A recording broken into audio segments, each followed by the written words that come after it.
Andrew. Just what exactly are you proposing here? Is this a kind of provincial restriction on camping in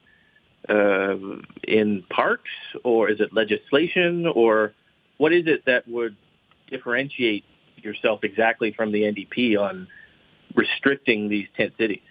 The NDP have walked away from the issue of tent cities and said, well, we'll provide some warehouses for people who are occupying them, and then it's the problem of the neighbours and it's the problem of the cities. That's not good enough. There needs to be a comprehensive approach where the parties come together and say, what can we do to help these people, and what can we do to make our streets safer? That can range from legislation, through funding, through program development, but all of the parties have to work together to make sure our streets are safe and people can live the life they want. Whether they're regular citizens on the streets of Vancouver or someone who is suffering from addictions in Maple Ridge or Kamloops, they deserve better than what they got under the NDP. Do you have a follow-up, Rob? Yes, thanks. The governments find themselves in court very quickly when they try to remove some tent cities, and the courts rule that people have a right to camp if there is no proper shelter or housing available for them. How do you solve that issue if the courts can override the government? The courts have relied upon the Charter of Rights to say that people need to have somewhere to go to. Perfectly appropriate answer. And the answer is we need places for those folks to go to. They're going to be effective and helpful for them, not just a warehouse where they're just abandoned by the NDP. Great, thanks. Our next question today will go to Richard Zussman from Global News. Go ahead, Richard. Andrew, I just want to follow up on that first question that Rob asked. You mentioned working with different organizations. I think, in essence, that's what a platform piece is proposing. So are you going to convene the mayors within a certain set amount of time within getting elected to discuss this issue? Can you sort of talk tangibly about what measures you would like to put in place in order to prevent, as you said, things like people running down the street with chainsaws? The mayors of cities like Maple Ridge and Nanaimo have been crying out for assistance from the provincial government, and they've been ignored. What they've received in turn is modular housing dropped into unspecified places with no approvals in their communities, and it doesn't work. There has to be a joint approach. The province has to work with mayors, it has to work with communities to come up with viable solutions. These vulnerable people who are preyed upon by criminals are citizens of British Columbia, and they deserve to be treated like citizens of British Columbia so that everybody in those communities can have a positive view of where we can go. There's a supported living facility in my riding that works perfectly well. There are never any issues, and people are glad to have it there, and we respect the need for those facilities to exist. What the NDP have done is taken over derelict motels, moved in 50 or 100 people, and said, you're on your own.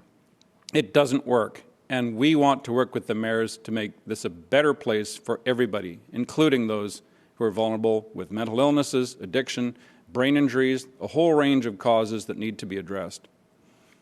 Do you have a follow-up, Richard?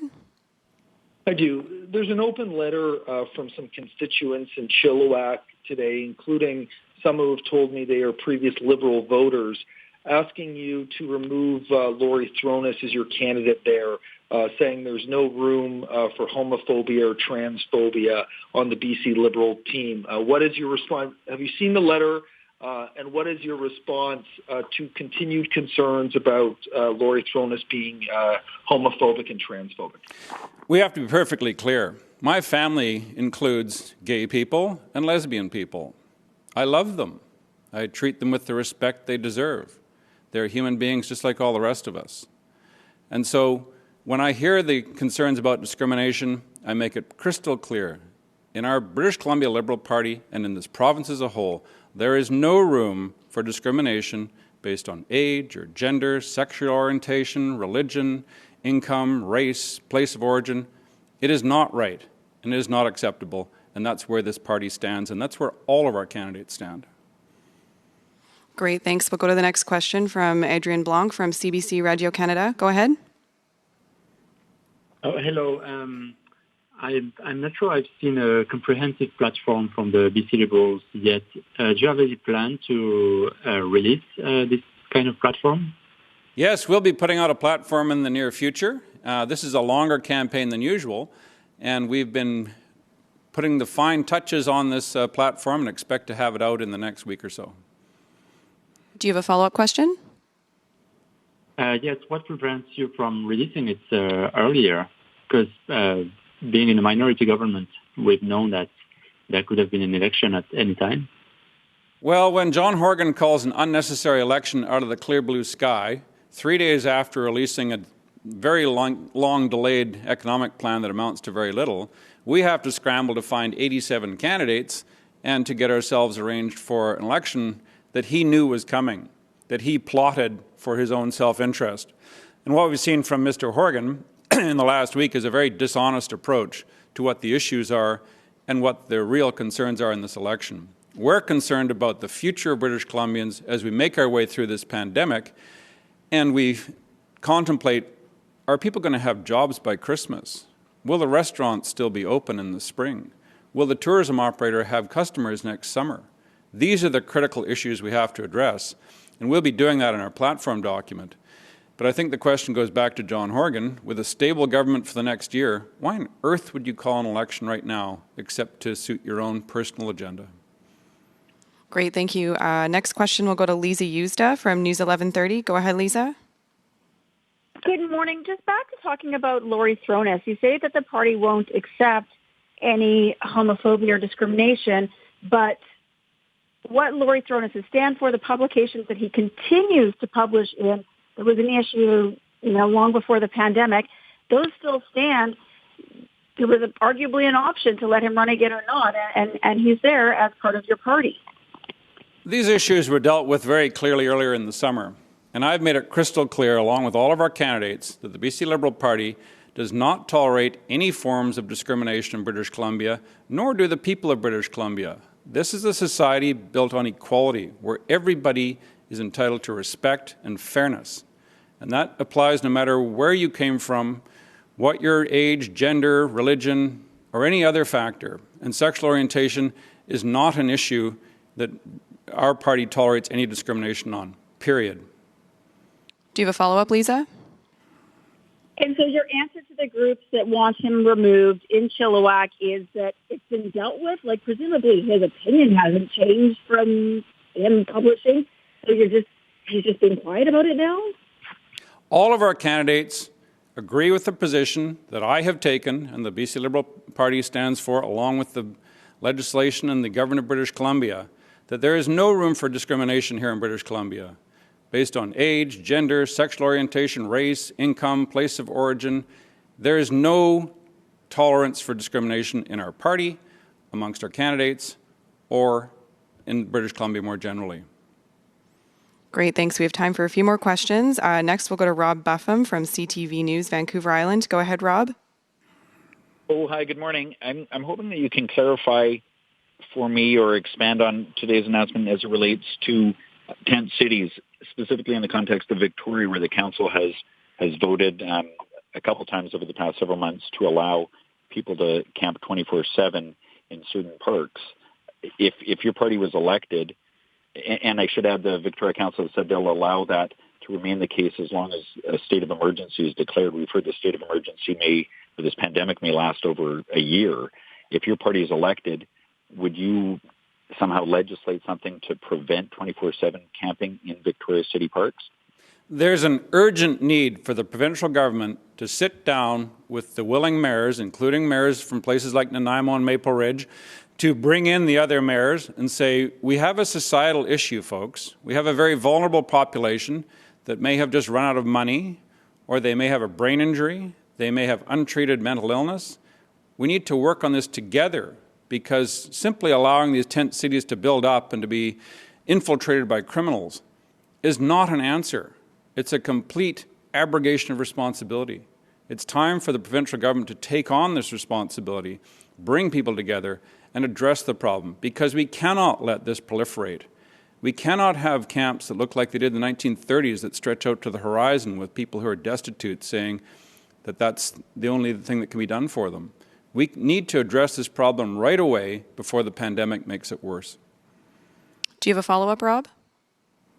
I do, and it relates to the tourism industry. We spoke about this yesterday, and as I recall, you had a criticism of the the NDP's approach to helping the sector, and you pointed out that there was this task force that had been designated to come up with suggestions, but that the situation was more urgent than that. When I raised that criticism with John Horgan several minutes ago, he said, well, the fact is the tourism sector had requested that task force. How do you react to his response? You know, this is yet another example of John Horgan avoiding the truth.